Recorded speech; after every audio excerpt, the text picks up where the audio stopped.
time now for Focus, and after Russia annexed the Crimea, the West was swift to impose sanctions. It was, leaders said, the only way to deal with Russia. However, those sanctions appear to be allowing certain sectors of the Russian economy to flourish, with the government working to ensure its food security and self-sufficiency. Far from a simple punishment, Moscow is now counting on the sanctions to help kickstart its economy, as Thomas Lowe reports. The aisles of Russian shops are full to overflowing. The embargo announced by Vladimir Putin in mid-2014, however, meant milk, meat, fish, fruit and vegetable products from many Western countries disappeared from the shelves. Katya has a young family. Finding the food she needs is no longer a problem. The situation was really strange when the embargo came in. The shelves were empty. Now there are a lot of different brands I can choose from. The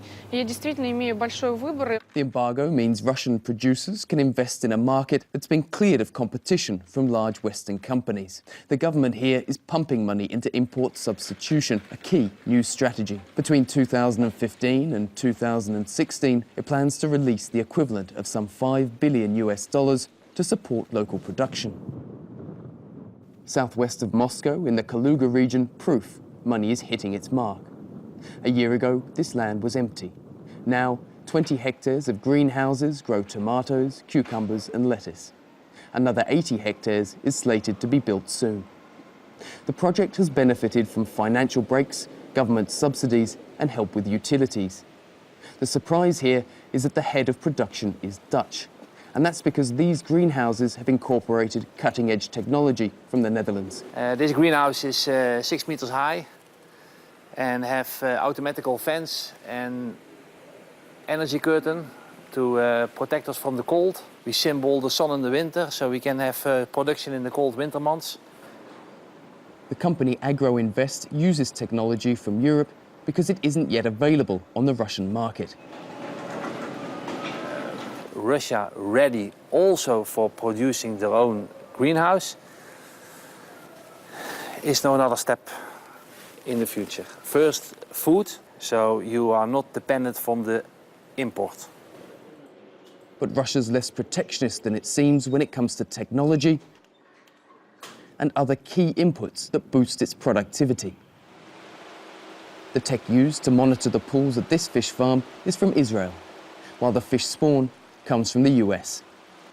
We don't buy fish eggs from Russian producers because we can't be 100% sure of their quality. Unfortunately, in Russia for the time being, there's neither the equipment or factories that can guarantee us the standard of fish we get from European or American eggs. Fish imports have dropped by half since the embargo came in, and that's a blessing for producers.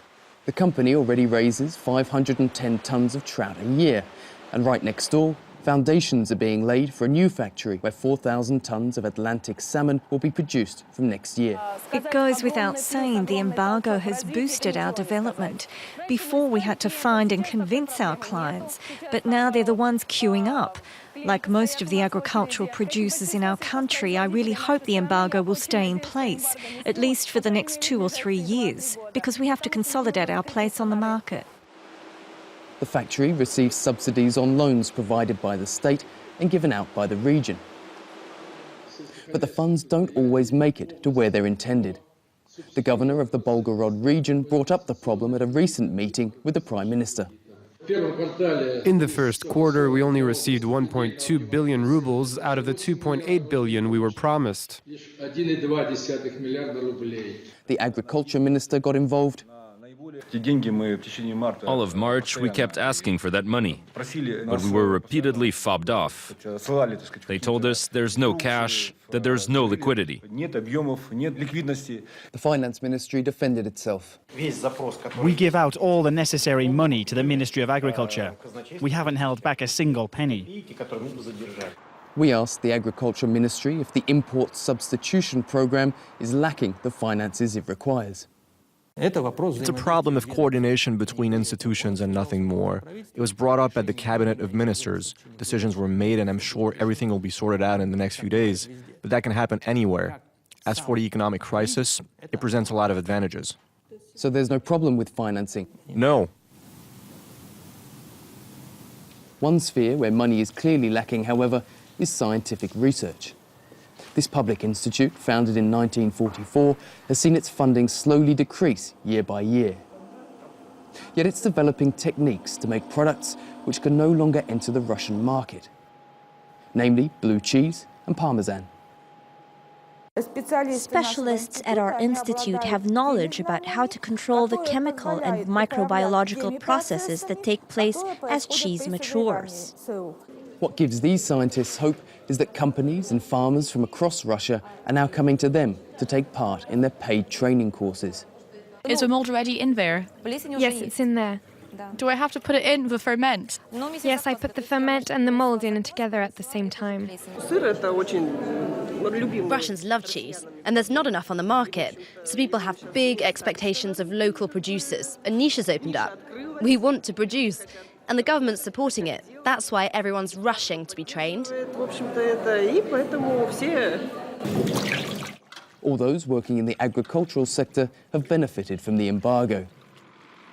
The rush now is to become more competitive because they know that sooner or later it will be lifted.